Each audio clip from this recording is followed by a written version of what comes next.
God almost kills Moses when he's on the way to do what God asked him to do. When you first read Exodus 4 and you see this part of the text, you might be thinking, what is going on? I don't get this. But I think I'm beginning to understand. So let me share it with you. So in chapter 2 of Exodus, we know that Moses was a bit of a vigilante. You see, he sees an Egyptian abuse a Hebrew slave and he kills that Egyptian. Now, some of us might be okay with it because considering the context, we can see that he's acting to try and help someone. But at the end of the day, he still took a life. And God's law, what God says in Genesis, says whoever sheds human blood, their blood will be shed, i.e. a life for a life. That is God's law and that is God's justice.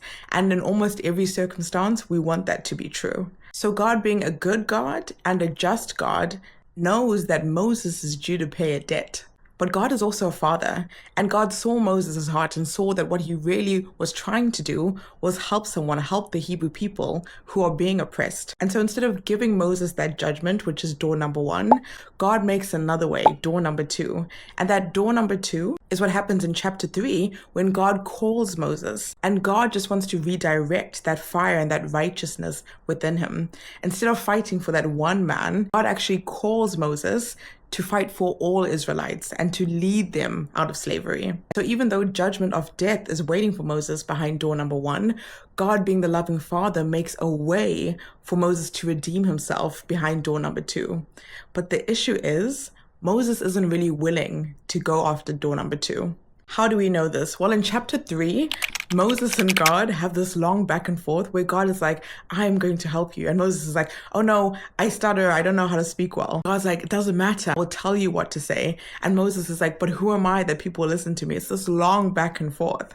And God does get pretty angry, but it's not the reason he almost kills him. You see, finally Moses agrees to do it, but he doesn't do one crucial thing, and that is to get into covenant with God.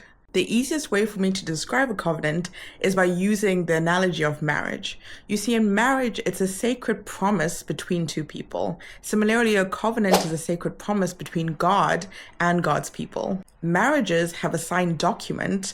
Similarly, in a covenant, there are rules that govern that relationship. But marriage is also full of expectations that are unwritten, ways that you want to treat each other and love each other. And in the same way, there are a lot of unwritten things about how we treat God and how God treats us. And finally, in marriage, you wear a ring as a sign that you are married. And in the covenant that God made with the Israelites, circumcision was the sign that the Israelites were in covenant with God. But Moses didn't wear his ring. You see, as head of his household, Moses was responsible for making sure that all of his sons were circumcised, i.e. they were in covenant with God, so that his household would be in the covenant of God. But we are told that his son was uncircumcised. Also, we don't know if Moses himself was circumcised because he was raised Egyptian. It's problematic for their relationship, but also God is calling Moses to be the leader of the Israelites. If the leader of the Israelites isn't in covenant with God, and the leader of the Israelites hasn't made sure that his household is in covenant with God, then that's hypocrisy.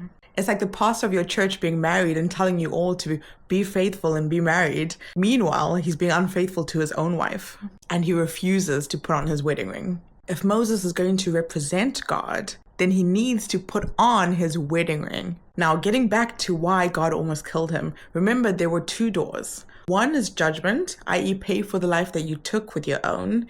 And the second is redemption, i.e. come into covenant with me so that I can make you a leader of nations and redeem that one act that you did. If Moses rejects door number 2, God is only left with door number 1. God must act, otherwise he is not a just God.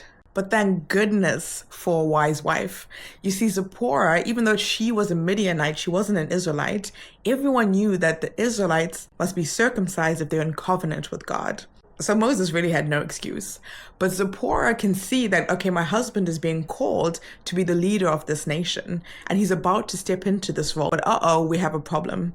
And she thinks fast. She then circumcises her son herself. It's actually the first time since Eve that we see a wife really step into the role that God had designed, that role of suitable helper. His wife, in her wisdom, saw his blind spots, saw his mistakes, and helped to ensure that he could play the role that God called him to. She saves his life and she saves the mission.